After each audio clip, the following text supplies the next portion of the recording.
Hi everyone, my name is Paige Spillman and this is my story. I'm a freshman at Rockhurst. I'm a student, a sister, a daughter, a granddaughter, a great-granddaughter. I'm an athlete, a friend, a worker, a dancer. I'm goofy and a little bit weird, but above all, I'm a fighter and I'm a survivor. I was a normal 16-year-old girl. I loved hanging out with my friends and family, and I played volleyball. And I thought I was so cool driving around all by myself. I started to have knee problems. It got so bad I was unable to bend my knee past 90 degrees.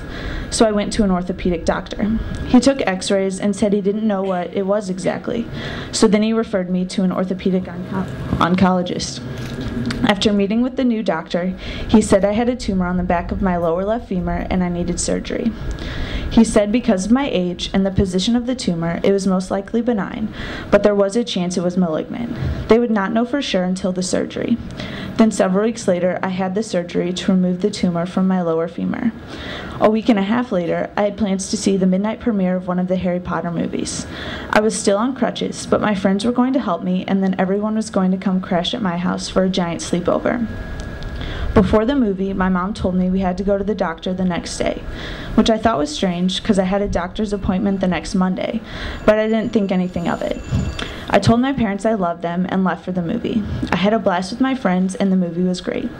My mom woke me up the next morning. Sitting on the couch with tears in her eyes, my mom uttered the words, "You have cancer." The tumor they thought was benign was really malignant, and they had not done the right surgery, so my cancer would come back. When I went back to the doctor, he guaranteed my tumor would come back. So for the next year and a half, I went to the doctor every 3 months to get x-rays and CT scans. They were clean until August of my senior year in high school. I went for one of my routine checkups, but something wasn't right. After the CT scan, my doctor came in the room and said my tumor had returned and I would have to have another surgery. It was most likely cancer again. Since it was my senior year and my last season of playing volleyball, my doctor agreed to let me wait to have the surgery until after my season was over, but we couldn't wait any longer than that.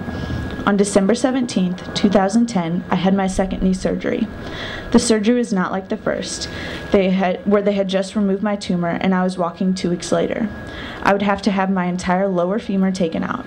They would have to give me a fake knee and implants into my upper thigh and my lower leg.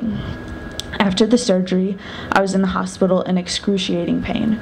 The doctors had messed up my epidural, so the day after surgery, I was virtually on no pain medications and I felt everything. I remember clutching the bed in pain, just wishing there was some way to escape. It was the longest day of my life. That evening, they finally got my pain medications figured out and I was able to at least sleep. When I was finally able to go home, I was still on heavy pain medications and very sensitive to everything. I was on crutches and was not able to put any weight on my leg for 8 weeks. This was the most trying time in my life.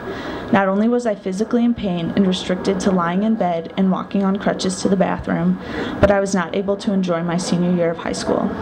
I was not able to go to the basketball games and cheer on my Bulldogs, and I couldn't even go to school for almost 2 months. All my friends were living their lives, and I was stuck at home just thinking of the pain.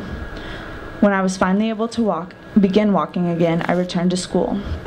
I was extremely behind, but with the help of my teachers and my friends, I was able to catch up and stay on the honor roll for the last semester of high school. It took me over a month to learn to walk somewhat normally again, and still today I'm rebuilding leg muscle I lost during that 2-month period.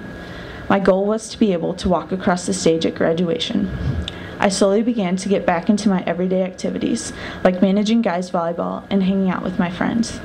I graduated on time, and it was one of the happiest days of my life, and I walked across the stage like a champ. I would have never made it through this experience without my family.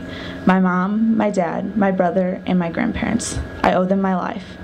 I know this hardship has made me the person I am today. This experience has shaped who I am and will forever be with me. Fighting through and surviving has shown me that I can do anything. If cancer couldn't beat me, nothing will. I've now been cancer-free for 1 year, 4 months, and 3 days. Standing here today, I know together UMKC and Rockhurst are making a difference in the fight against cancer. With all the money we have raised to this point, we are saving lives, and it's because of people like you that I'm able to stand on this stage today. Thank you.